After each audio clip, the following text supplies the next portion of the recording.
Okay, so today we're talking about writing, and we've been talking about how to write our opinion, how to write an opinion versus to talk about just like facts or statements and what's the difference between the two. And before we go any further into writing and learning how to write different things, I thought we should take a pause and take a minute to reflect on a couple of things that are really important to include in our writing. And it doesn't matter what you're writing about, these things are going to make it a lot easier for people to read your writing. And at the end of the day, we want people to be able to read your writing. So we need to make sure that we follow these couple of things to make sure that our writing is neat and clear and everyone can read it to hear your wonderful ideas. So I thought we would talk about a couple of different things. I have this little checklist here and I'm going to go through each of them, and it's a good checklist of things that you should always include in your writing. The first thing is a capital letter. So I wrote this sentence up here, and there's a couple things that I would like to change about it. The first one is a capital letter. When I look at one sunny day I went on a walk, I don't know where my sentence is really starting, because a good way to show you are starting a new sentence is to have a capital letter in the front. You should always start your sentence with a capital letter. So I'm going to go in, I'm going to erase this O, and I'm going to say, one sunny day I went on a walk. Now that O I wrote is kind of large, but the point is you need to make sure you have a capital letter to signal to your reader that you're starting a new sentence. Capital letters are super important. Sometimes they're easy to forget, but they do have a purpose. The next part is making sure you have enough space between your words. When I look at this part of the sentence down here, all of the words are pretty evenly spaced apart from each other, and I can tell where one word stops and another one begins. It looks like they have finger spaces. Up here on this first line, it looks like one sunny day could almost be one word. Like the spaces are not very big between the words. So making sure you have big enough spaces, not huge spaces, but just big enough to show your reader that there is a new word and one word is ending. So I'm going to erase sunny day, and I'm going to change it so that it's a lot easier to read. I'm going to add a little bit more space between my words and make it just a little bit clearer. So now when I look at it, it clearly says, one sunny day I went on a walk. So that's another thing on our checklist. Finger spaces, capital letter. The next thing is punctuation. How do I show a sentence is starting? A capital. How do I show a sentence is ending? Punctuation. I've got to show that there is an end to this sentence and I'm about to start a new one. That can be a period, an exclamation point, or a question mark. It's up to you. For this sentence, I'm just going to put a period. I could put an exclamation point if I was really excited about it, but the period shows that I am done with this sentence and whatever I write after will be starting a new one. The last thing to use is just making sure that you are really using those words that we know how to spell, the things you practiced in your reading groups, to make sure you're getting that spelling as close as you can by sounding out the word and writing those sounds that you hear. There might even be some words that you might just know how to spell now. Maybe some like as. You might not need to sound it out. You might know as, as. There are some other words like the, or he, or she that you might also be able to spell without having to sound it out, which is great. Right now we're focusing on just sounding out what you can hear, and those are the main things that we're going to be working on in our writing. A capital letter, nice spaces, punctuation, and making sure to get as many words sounded out as we can. This is the writing checklist that I'm going to use to be going over some of your writing to see from now on if we're using those things.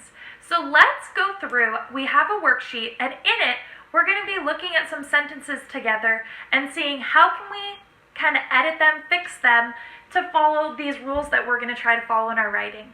So let's go check it out. Hey friends, okay, so here's our worksheet. We have 3 sentences here, except for these don't necessarily look very much like sentences because we've got to edit them like we were just talking about. So the directions are to fix each sentence, then write it correctly. So let's look at this first one first. So let's see. I'm looking at this and it looks like just one big word, but this is a whole sentence. So I'm going to try to find words that I can break up. Some of you might recognize the. So I'm going to draw a line through in between the and then boy. Boy. Okay, there's another word. And. Oh, perfect. So I'm going to keep going through. Uh-oh. Te. Yeah, is that a word? No, te, not really a word. But if I rearrange these letters, T-E-H, what word do you think it could spell? The, just like over there. So on top of it, I'm going to write the, and I know that's a word. Let's see. Y. Let's try to use the other sound for that Y. E. Puppy. Okay, awesome. Another word. Now let's look at this one. Played. Played. Awesome. Another word. And then let's see. Out. Let's see. Outside.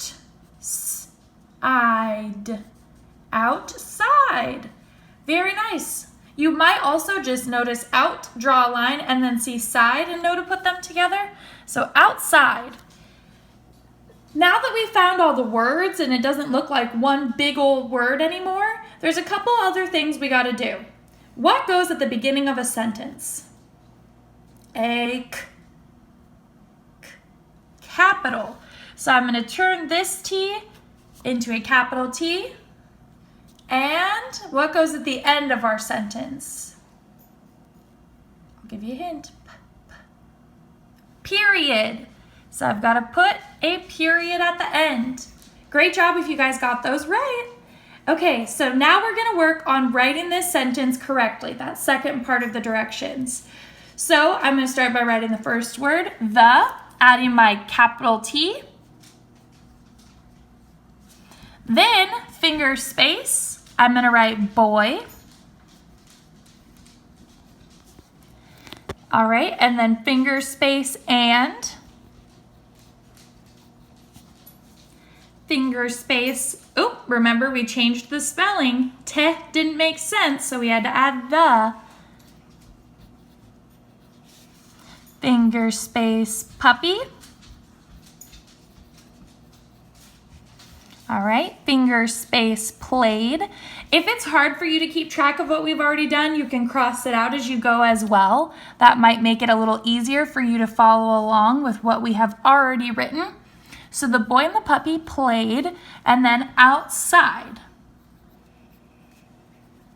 But I'm forgetting one thing at the end. What was it? Period. Period's got to go at the end. All right. This sentence, see how much better this one looks than the one up here? This one was all one word, no capitals, no spaces, no period at the end. It was very confusing. Down here we have the boy and the puppy played outside, period. That is a much better sentence. So now you'll do these two on your own. Again, these guys are not quite so smushed together, so you should have a little bit of an easier time finding the words. You'll read the sentence and then pay attention because there might be two words that are put together. You need to make sure your sentence has the key things we talked about. A capital, that's step 1. Spaces between the words is 2, and punctuation at the end is 3. Those are the main things we're focusing on, is making sure we've got the capitals, spaces, and a period. If you notice any spelling mistakes, that is awesome. If not, just try your best. I can't wait to see you guys.